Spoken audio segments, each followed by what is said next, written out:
É isso aí, pessoal. Mais um culto polêmico aqui. Claro, se puder aí se inscrever no canal, né? Dar um like aí, compartilhar, comentar, xingar. Nós estamos aqui, quem tá dando a cara aqui, se expondo, sou eu. Então a gente tem que estar sujeito a tudo, né? Bom, mais um culto polêmico. Hoje a gente vai falar literalmente do pecado que o crente cristão mais comete. Exatamente, nós vamos falar sobre a gula. O crente é glutão, pessoal. Hoje nós vamos falar de glutonaria. E melhor coisa para falar de glutonaria, pessoal, com certeza é dando um exemplo na Bíblia, pegando todos os versículos bíblicos, como eu sempre faço aqui, tudo é na palavra, né? Falando de Santa Ceia. O que é a Santa Ceia? Explicando o que é a Santa Ceia. Acho que o melhor exemplo para a gente aplicar é glutonaria, na questão desse assunto. Claro que tem outros, né? A Bíblia, não vou falar que esse é o que limita esse tema, mas uma forma de exemplificar esse tema é falando da Santa Ceia, né? Inclusive, vamos destrinchar bem esse assunto. Mas antes eu queria fazer uma observação. Duas observações, na verdade. Pessoal, igreja é uma escola. A gente, como ovelha, a gente vai num culto, a gente escuta o pastor, a gente aprende. E você está lá para aprender. Só que o cargo de ovelha, ele deve ser temporário, pessoal. Por quê? Porque às vezes a pessoa só fica naquele estudo passivo. Só lá, eu vou na missa, vou na igreja, não importa a religião que você vá, ou na congregação ou denominação que você vá. Você só fica ali escutando, mas tem que colocar em prática, pessoal, no dia a dia, no trabalho, com a família, com a esposa, com o marido, com os filhos, com os parentes, com os colegas de trabalho, com os inimigos. Se você não coloca isso, aplica aquilo que você escuta no culto na sua vida, você não está sendo um cristão ativo. Você está sendo um cristão passivo. Você tem que ser um cristão ativo. E, se de preferência, poder semear na sua conduta, nas suas palavras, no seu comportamento, nas suas decisões, né? E, claro, também nas suas pregações, nas suas obras, naquilo que você faz para o seu próximo. Os talentos que você tem, você multiplica, né? Como sendo usado como um vaso, como um instrumento de Deus, uma ferramenta espiritual para transmitir isso na vida do seu fiel e amar o próximo, né? Cumprir o mandamento bíblico. Então, vá na igreja, vá numa denominação, escute uma pregação, escute um culto pela internet, você que não gosta de ir na igreja, você que é desigrejado, mas aplique, porque o evangelho deve ser aplicado na prática, no dia a dia, senão não adianta nada, você fica só na sua obesidade mental aí, e não adianta, e não coloca em prática.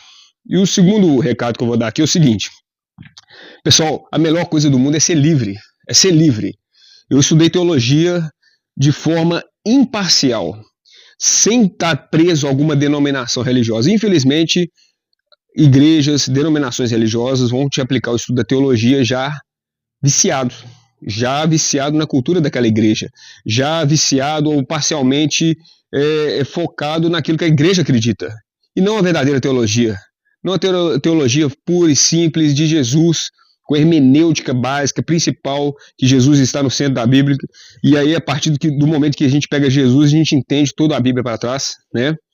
Então, é igual aquela música do Fernandinho, a melhor coisa do mundo é ser livre, pessoal, nós somos cristãos, somos livres em Cristo, e você também deve ser livre para pregar, para falar aquilo que acredita.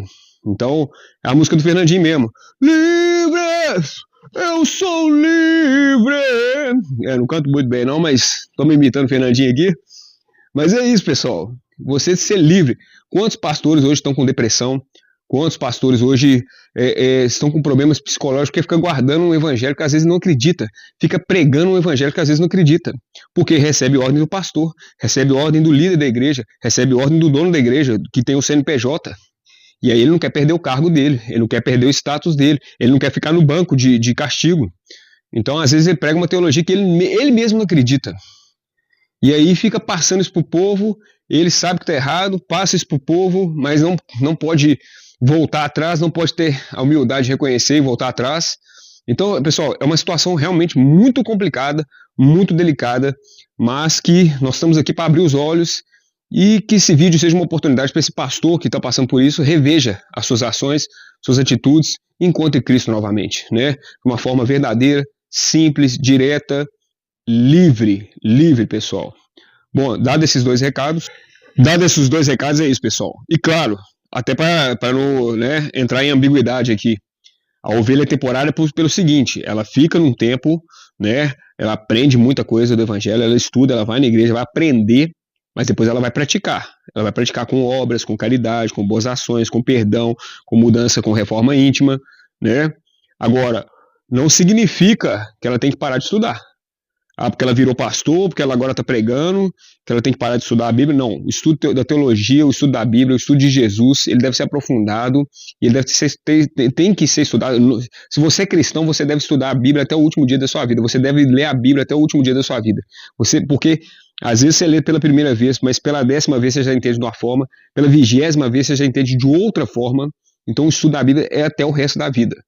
Nesse sentido, aí nesse caso, ser fiel, ser ovelha, aí no caso de estudar a Bíblia, é para sempre.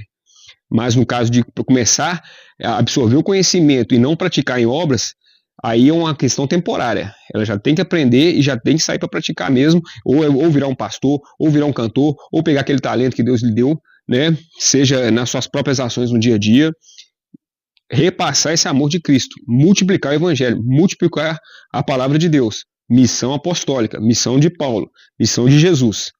Bom, agora sim começando. Pessoal, falando de Santa Ceia, é o seguinte, o tema principal é glutonaria, Santa Ceia, e a gente já tem de cara, já a primeira... O que eu vou fazer? Nós vamos dividir isso aqui em duas partes. Eu vou primeiro dar uma explicação completa, né, sobre a interpretação de Santa Ceia, e depois nós vamos na palavra. Depois nós vamos pegar tudo que eu falei e vamos constatar com todos os versículos bíblicos aqui em relação ao assunto, beleza? Tudo que fala na Bíblia sobre isso, nós vamos pegar a palavra ceia, o que fala sobre esse assunto, nós vamos tirar a prova, beleza? Então vamos lá. Primeira coisa, Jesus não criou a Santa Ceia. Para começar, a igreja sim criou o ritual Santa Ceia. É um ritual que a igreja geralmente faz, que as igrejas, as denominações geralmente fazem mensalmente, pessoal. Mensalmente eles fazem, né, esse ritual. Então, e outra coisa interessante falar é que na Bíblia nem existe essa palavra santa. Na Bíblia só está ceia. A palavra santa nem existe na Bíblia, né? Então, realmente foi um ritual criado pela igreja, não por Jesus. Então, a gente tem que saber, igual eu falo para vocês, a Bíblia é a palavra de Deus? Não, nem tudo que está na Bíblia é a palavra de Deus, mas na Bíblia está a palavra de Deus, né? Tudo que o sistema religioso faz e fala é coisa de Deus, é coisa de Jesus? Não, a gente tem que separar Jesus e sistema religioso. O que é do homem e o que é de Jesus e o que é de Deus, né? Então, uma das propostas aqui dos meus vídeos é justamente isso, para a gente aprender de uma forma imparcial mesmo, né? Então, realmente, o culto, o ritual, né, aquela cerimônia de tomar o suquinho de uva, comer o pãozinho, aquele ritual mensal que as igrejas fazem, é uma coisa da igreja, uma coisa do sistema religioso. Não, e Jesus não inventou isso, pessoal. Jesus não inventou isso. A outra coisa é o seguinte, não existe a palavra santa também na Bíblia. A outra coisa é o seguinte, Jesus, aí sim, Jesus comemorava anualmente, de forma anual, uma vez por ano, a Páscoa. Isso para os judeus lá era uma questão de honra, uma questão de obrigação mesmo, a Páscoa sim, né? E não era mensalmente. Claro, para os judeus lá, isso realmente era uma coisa, né, que tinha realmente um peso, um ritual sagrado, a Páscoa, né?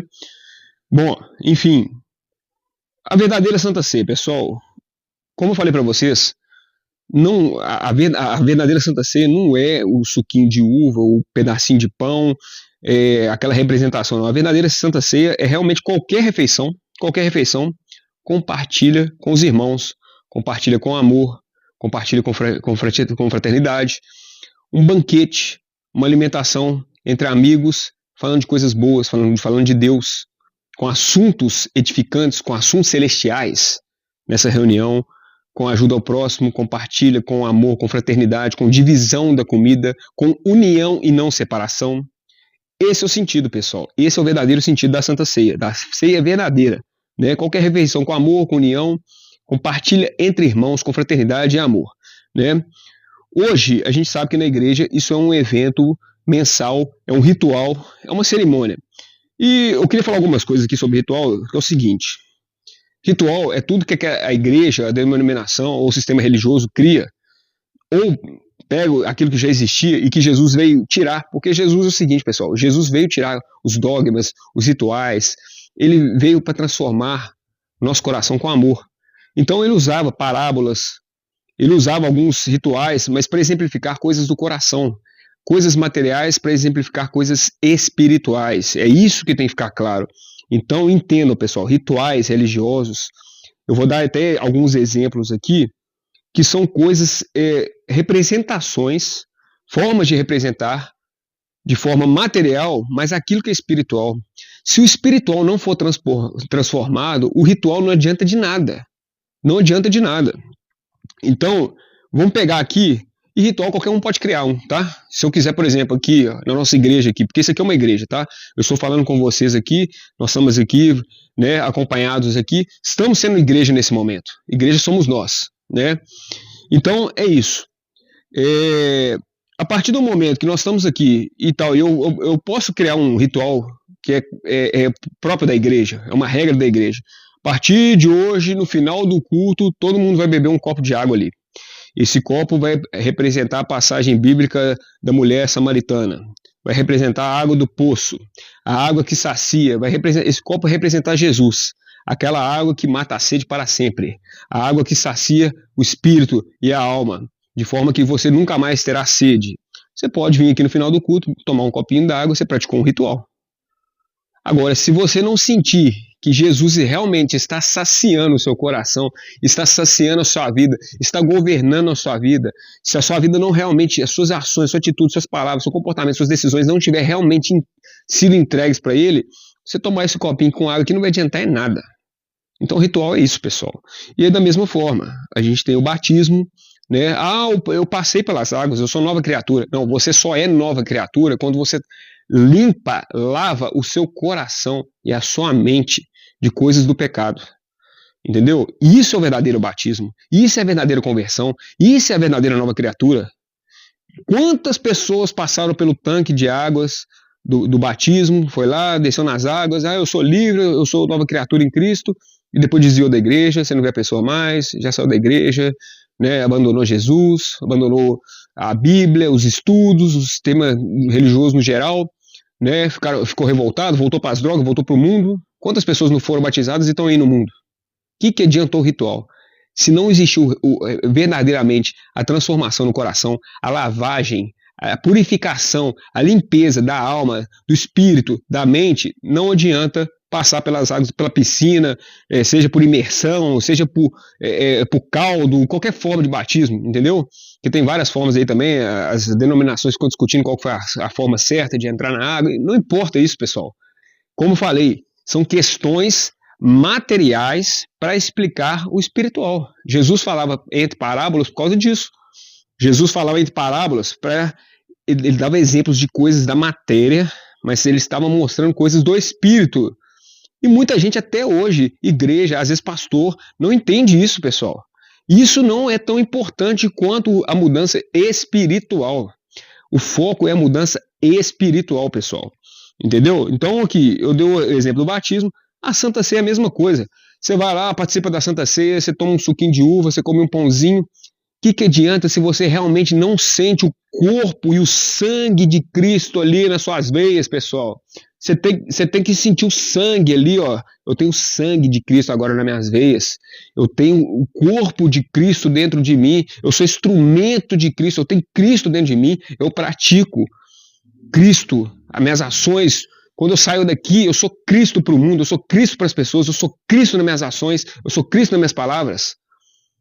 Aí sim você realmente se alimentou. Assim você realmente ceiou com amor, com fraternidade, com o irmão, com compaixão, com união. Então é isso. A representação, a igreja faz uma homenagem, né, da morte de Cristo, né, daquele último momento do corpo e do sangue de Cristo. É um momento super importante, mas você tem que sentir isso no seu coração, porque senão não adianta nada você comer pãozinho, tomar suquinho, não adianta nada, pessoal. Né? Como eu já dei o exemplo aqui, um exemplo muito bom para a gente falar, que Jesus falava de coisas, né, materiais, parábolas materiais, para explicar o espiritual é isso. Ele chega para Nicodemos e fala: Nicodemos, você vai ter que nascer de novo. Olha a cabeça de Nicodemos, que é um doutor da lei. Mas como é que, Jesus, eu vou entrar de novo na barriga da minha mãe? Não, Nicodemos, é nascer de novo no espírito, é nascer na alma de novo, é ser nova criatura em Deus.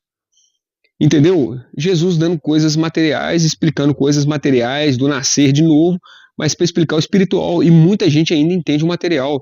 Pessoal, o material é importante. Eu não estou falando que igreja tem que parar de batizar, que igreja tem que parar de fazer Santa Ceia. São formas, inclusive, de formalizar aquilo que já é o espiritual. Mas o espiritual é mais importante que o material, que o rito material. O rito é importante, mas se você não sentir aquilo, a verdadeira mudança espiritual, o rito não adianta nada.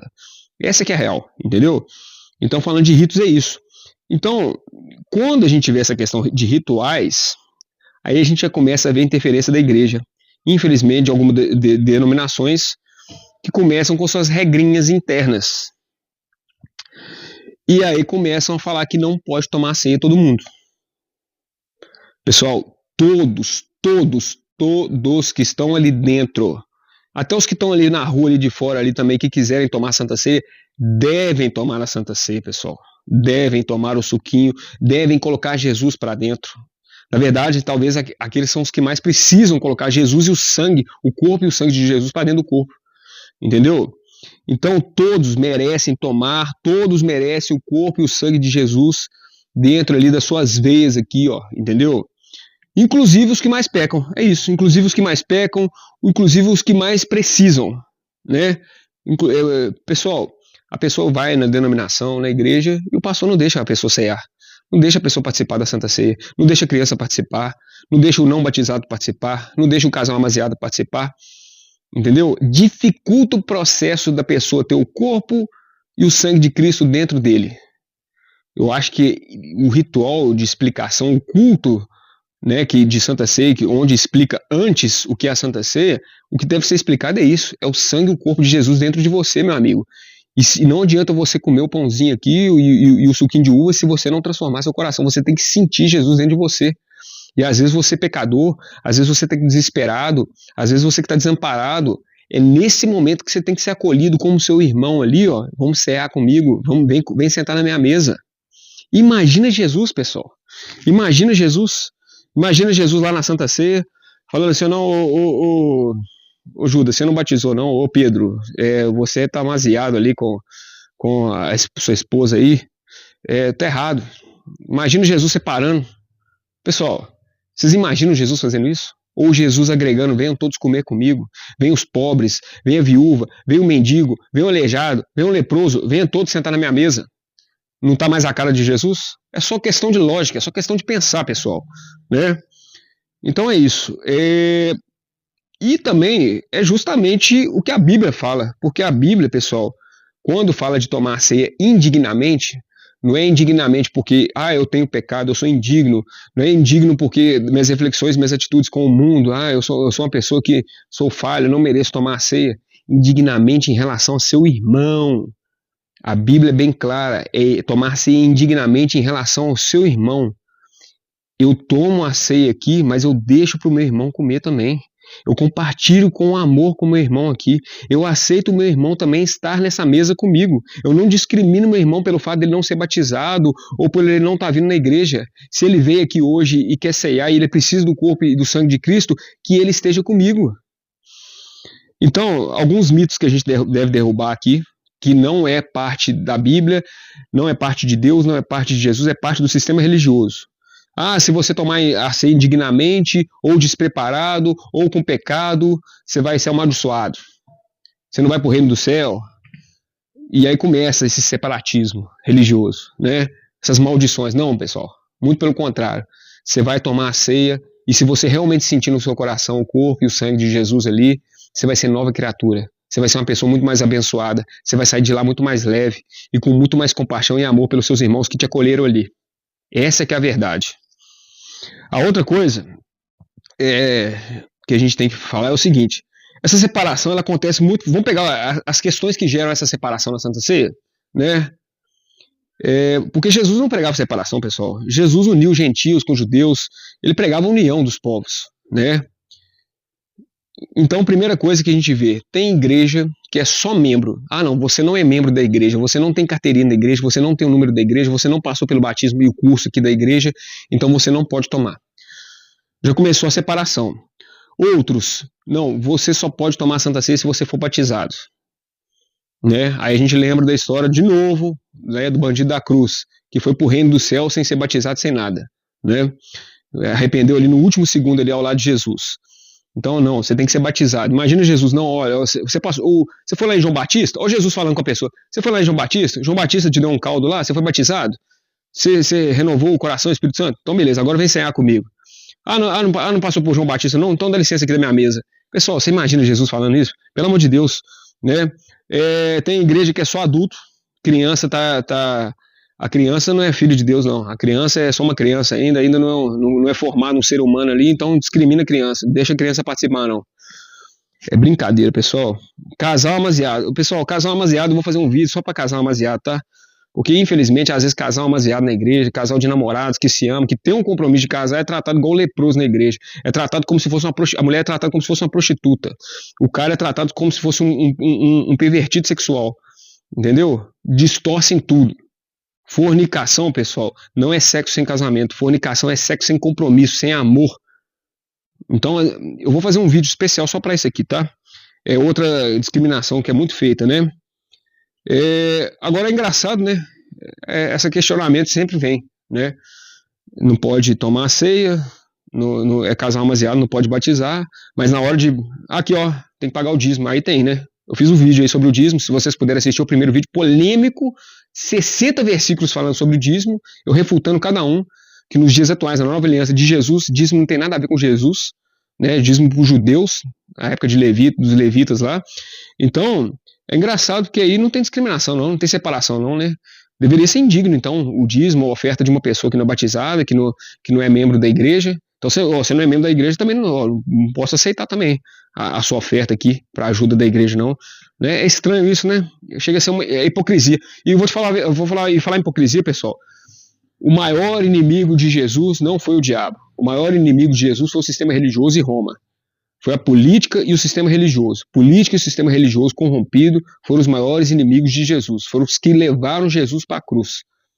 Então, Jesus, você pode reparar que Jesus mais brigava com o sistema religioso que com o próprio diabo na Bíblia, nas histórias da Bíblia.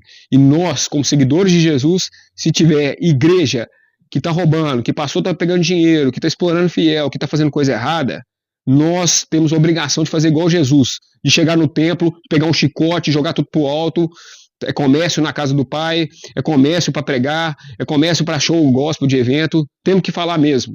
Porque isso é ser cristão, isso é abrir os olhos de outras pessoas. Isso não é deixar outras pessoas ficarem cegas e ser mandadas para o inferno. Porque os falsos profetas viriam. Jesus nos avisou que ia estar cheio de falsos profetas, que iam cegar muitos, iam para o inferno e ia levar vários com eles. Então, como crente, é a nossa obrigação falar também. A obrigação nossa é não ficar calado. Então, não quero agredir a igreja, não quero agredir o sistema religioso. Sei que tem muita gente boa, pastor bom, igreja honesta, pastor que rala pra caramba, gente que não explora, pastor que às vezes tá miserável aí, mas ajuda as pessoas. Tem gente assim. Agora, infelizmente, os que roubam e tal, a gente tem que denunciar assim, como cristão, a gente não pode ficar calado, não. A omissão dos bons por causa desse mal na sociedade, é justamente por causa da missão das pessoas boas.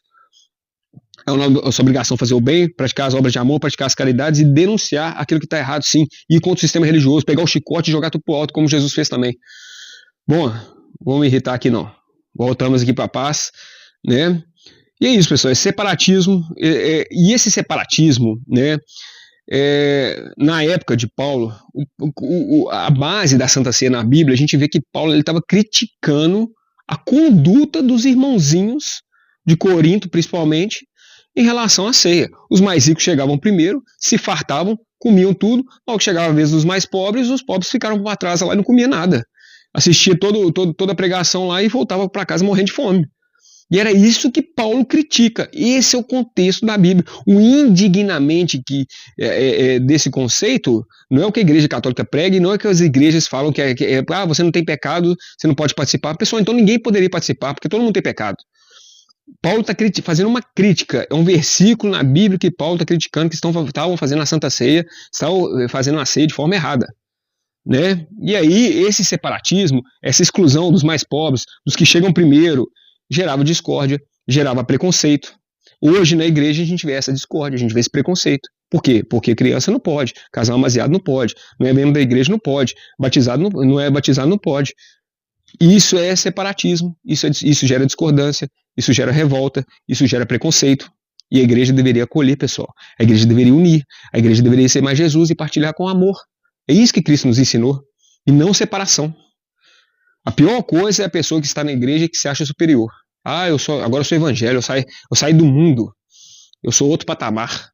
Eu sou livre em Cristo e começa a rebaixar as pessoas, olhar as pessoas até com preconceito, olhando de cima para baixo. Eu sou convertido, eu sou crente, eu sou cristão, e quem não é, se lasque. Não, é tratar com amor.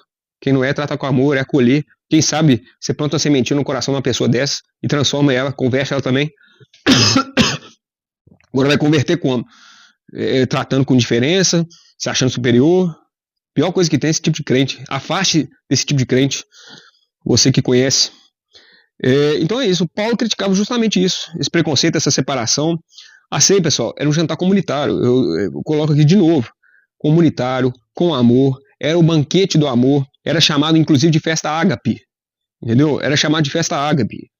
Era com Cristo, uns com os outros ali, cada um trazia um prato, tinha uma fraternidade, todos se ajudavam, todos se acolhiam, todos falavam em nome de Jesus ali, em nome de Deus. Era uma coisa maravilhosa, era uma coisa linda. A essência é isso, a partilha. Eu comer aqui, mas eu não vou encher. Eu não vou comer tudo aqui, eu vou deixar para o meu irmãozinho. Esse é o ponto, pessoal. Então é isso, Paulo repreendia os glutões. Sim, os crentes... Pessoal, o crente gosta de comer. A gente tem que ser sincero. É um dos pecados que o crente mais comete. É a glutonaria. E ele é cometido, às vezes, dentro das igrejas mesmo, crente comendo pra caramba. E ninguém fala sobre isso. Eu tenho que falar aqui. Quantos crentes não estão com problema de diabetes? Quantos crentes aí não estão com problema de obesidade? Quantos crentes aí ficam orando para Deus, Senhor, vai curar da minha doença, vai curar da minha doença. Fecha a boca, meu filho. Vai fazer atividade física. Vai cuidar do templo do Espírito Santo, porque se você não fizer isso, não adianta que ficar pedindo para Deus as coisas, não. Isso é glutonaria, pessoal. Para com esse pecado. Esse pecado é forte. O fato de você comer um docinho, de comer uma coisa e tal, o pecado ele está muito no excesso daquilo. Entendeu? A vaidade. Eu vou ficar andando todo sujo porque eu não vou praticar vaidade. Não, você tem que ter um pouco de vaidade. Você tem que pentear o cabelo, você tem que dar uma parada na barba, colocar uma roupa bacana. Mas não pode, agora, plástica, essas mulheres que estão transformadas aí, parecendo uns monstros aí, com uns queixos, uns lábios desse tamanho. Aí é o excesso da vaidade, aí é o pecado. Entendeu? Vira uma coisa esquisita. Tinha que ser uma mulher feminina, doce, calma. Você olha assim, você vê um monstro, um trem, né, estranho, entendeu? Eu falo mesmo, é a minha opinião, eu tenho o direito da minha opinião aqui. Se você não gostou da minha opinião, não posso fazer nada não. Uns exageram demais nesses procedimentos estéticos aí, entendeu? A gula, a mesma coisa. Posso comer um bolinho de chocolate, posso tal. Agora, vai comer 3 pratos e ainda o seu irmãozinho que tá com fome não vai deixar para ele o macarrão? Não vai deixar a farofa para ele, o arroz carreteiro? Tão gostoso ali que a igreja faz, da irmãzinha lá do coque, que ela faz um arroz carreteiro tão gostoso, não vai deixar pro irmão? É isso que Paulo estava criticando, pessoal. Então, esses glutões eram o pessoal geralmente mais rico, que chegava primeiro, que já chegava, pegava tudo, e os mais pobres que chegavam depois que se lascavam, né? É isso que Paulo estava criticando, né? Eles comiam tudo, deixavam nada para os mais pobres, eles simplesmente depois ficavam lá, viam o culto e iam embora para casa com o estômago até roncando. Isso é ser irmandade, isso é ser cristão, isso é ter fraternidade, isso é tratar seu irmão com amor, isso é cumprir o mandamento principal da Bíblia, amar os outros como ama a si mesmo. Se você trata os outros como ama a si mesmo, você vai deixar para o seu irmãozinho, você vai dividir, né? E é isso. O fato do indigno, agora eu vou voltar nessa questão do indigno, que isso pesa porque muita denominação ensina isso errado, a Igreja Católica ensina isso errado. A Igreja Católica fala, não vá tomar a hóstia lá que o padre está dando, se você está com pecado, se você está se sentindo impuro. Pessoal, indigno em relação ao seu colega, indigno em relação ao contexto da Bíblia, indigno em relação a eu comer, encher minha barriga e meu irmãozinho ali passando fome e não deixar nada para ele. Isso é ser indigno no contexto da Bíblia de Paulo, pessoal. Entendeu? Porque se for olhar, todo mundo tem pecado. Todo mundo tem pecado. A maioria dos crentes tem pecado. Um pecadinho aqui, outro pecadinho ali, santo, perfeito, puro, só Jesus Cristo. E provavelmente a gente como cristão, a gente vai ter pecado até o último dia da nossa vida. Por mais que a gente tente, né, ficar a vida inteira ali, ó, carne, brigando com o espírito, a vida inteira ali, é perigoso ainda chegar no último dia da nossa vida, a gente ter pecado ainda, não conseguir ter pagado tudo que a gente, né, melhorar tudo que a gente deveria melhorar, Então, a gente vai morrer nesse sofrimento aí de luta contra o pecado. Provavelmente vai ser isso, né? E aí, a gente vê que, se fosse assim, Judas não era para ter ceado naquele momento ali com Jesus, se Judas já sabia que ia trair Jesus. Jesus revela no evento Santa Ceia, um de vocês vai me trair. E Judas já sabia que era ele. Judas nem poderia, então que ele fosse repreendido ali na hora. Não, Jesus ainda deixou Judas participar, mesmo com o pecado, sabia que seria traído. Pedro iria, Jesus já sabia. Naquele momento da Santa Ceia, ele fala também, ele já sabia que Pedro ia negar ele 3 vezes. Pedro já estava indigno naquele momento, foi lá e comeu a Santa Ceia também, junto com Jesus. Então, se for olhar por isso, os próprios apóstolos não poderiam ter compartilhado a ceia, pessoal. Não faz sentido. Entende por que essa interpretação de indignidade está errada? Não estou falando que a gente não deve que refletir nossos pecados, não. Muito pelo contrário, a reforma íntima, a gente olhar para os nossos pecados. Eu já falei muito nisso no meu primeiro vídeo aí, né? Da semeadura, da lei da semeadura. Assistam aí o primeiro vídeo. Eu falo sobre isso. A gente tem que fazer auditoria dos nossos pecados, ver o pecado que a gente mais comete e tentar ir consertando ele. A gente tem que fazer uma lista, ó, eu cometo esse que eu já melhorei, esse que eu não melhorei, esse que eu curei, esse que ainda estou, né? Mas temos que curar, claro, eu não estou falando que isso... Agora, para a ceia, para o momento da ceia, a gente está naquele momento da ceia, nós estamos precisando compartilhar, ter comunhão com os irmãos, falar coisas edificantes, repartilhar, compartilhar, ter fraternidade, ter amor e sentir principalmente o espiritual, o corpo e o sangue de Cristo aqui na minha veia, dentro do meu corpo. Eu saio daqui carregado com o sangue e o corpo de Cristo. Eu saio da porta para fora aqui dessa igreja, eu sou Cristo. As pessoas vão ver Cristo nas palavras, nas decisões, nas atitudes, na calma perante a tempestade. Isso é ser cristão. Então, é isso, pessoal. A igreja ela deve pensar muito bem sobre essas regras, esses rituais, entendeu? E aí você pensa se a sua igreja discrimina, se ela separa, se vale a pena, né, continuar numa igreja que faz isso. Tem igreja que já aceita todo mundo, que acolhe todo mundo, que quer que todo mundo, que abra a porta. Pessoal, a igreja tem que facilitar as pessoas chegarem até Cristo. A igreja tem que facilitar as pessoas terem o corpo e o sangue de Cristo dentro delas. E não ficar criando regras para dificultar isso. Bom, tem uma passagem, que eu vou pegar todos os versículos depois e vou explicar um por um, que fala o seguinte: tá com fome, meu amigo? Come em casa. Enche a barriga em casa e na hora da Santa Ceia, para partilhar com seus irmãos, para ter o espírito de amor, fraternidade e pensar no próximo, coma só um pouquinho para deixar para o seu irmão. Não vai para a ceia achando que você vai matar sua fome lá. O sentido da ceia não é esse, de chegar lá e matar a fome, não, pessoal. O sentido da ceia é partilhar com amor, com fraternidade, festejar, comungar, falar de Cristo com os irmãos. Come em casa. Paulo repreende. Eu vou entrar nesse versículo aqui mais para frente, né? E, pessoal, ceia, tem muita gente que não sai de igreja porque fala assim: não, se eu sair da minha igreja eu não concordo com as coisas já, eu estou chateado com o pastor, a doutrina, muita coisa de regra do homem, não tem nada a ver com o espiritual, não tem nada a ver com a Bíblia, mas se eu sair da igreja eu não vou ter lugar para cear. Pessoal, fique claro para vocês, a ceia pode ser feita na sua casa, a ceia pode ser feita em qualquer lugar, no monte, no restaurante, qualquer lugar você pode estar ceando, uma vez que você tem esse pensamento espiritual, que você está colocando o corpo e o sangue de Cristo dentro de você, partilhando com os irmãos, sendo igreja naquele momento, de estar todo mundo ali unido pelo propósito espiritual, pela missão espiritual. A ceia pode ser em qualquer lugar. E não precisa ser com suquinho de uva, porque tem uns que falam: não, mas naquela época era com vinho, e hoje o pessoal coloca suco de uva. Pessoal, pode ser com suco de uva, pode ser com vinho, pode ser com leite, pode ser com café, pode ser com qualquer coisa. Não importa o lugar, não importa o alimento, o que importa é o espiritual, a intenção espiritual daquele momento, daquele ritual.